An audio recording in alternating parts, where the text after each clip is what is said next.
और साथ ही महिला सशक्तिकरण से जुड़ी हुई।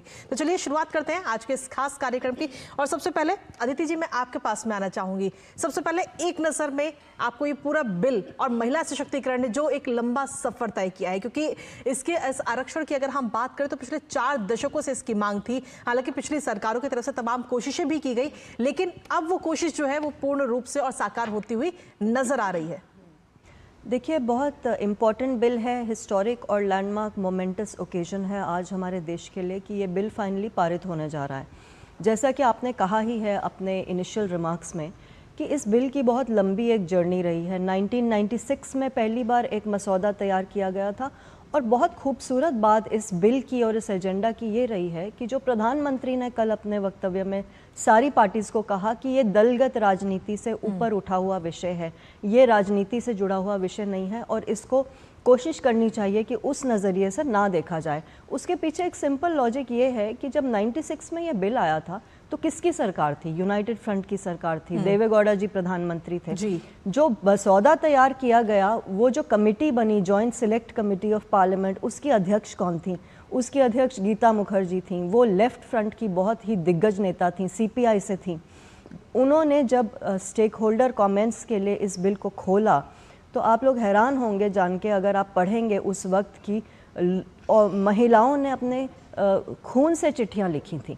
इतना पैशन और इतना एफेक्शन इस एजेंडा को लेके आज से 30 साल पहले था कि उस वक्त महिलाएं चाहती थी कि ये जल्द से जल्द पारित हो।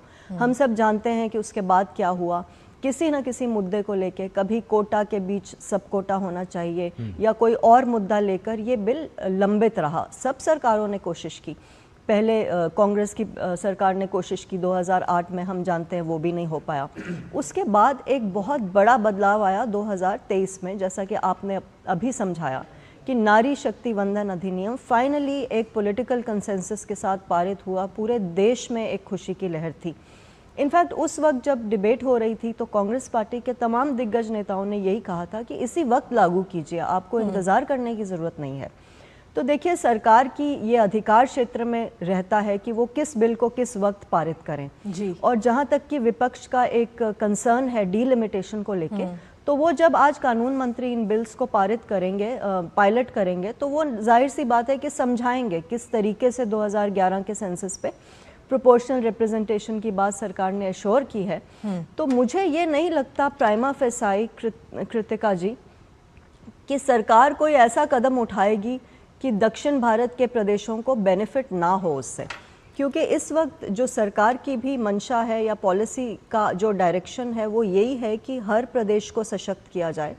भाजपा साउथ इंडियन स्टेट्स में भी बहुत बढ़ चढ़कर हिस्सा ले रही है चुनावों में। वो जा रहे हैं, अभी चुनाव भी हैं तमिलनाडु में, केरला में। हमने देखा कि कितने सारी रैलीज प्रधानमंत्री की हुई। तो मुझे नहीं लगता राजनीतिक तौर पे भी ये लॉजिक बनता है कि साउथ इंडियन स्टेट्स को कोई नुकसान होगा आज के मसौदों से।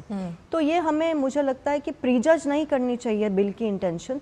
हमें कानून मंत्री के वक्तव्य का इंतजार करना चाहिए कि क्या न्यूआंसेस सरकार लेके आई है।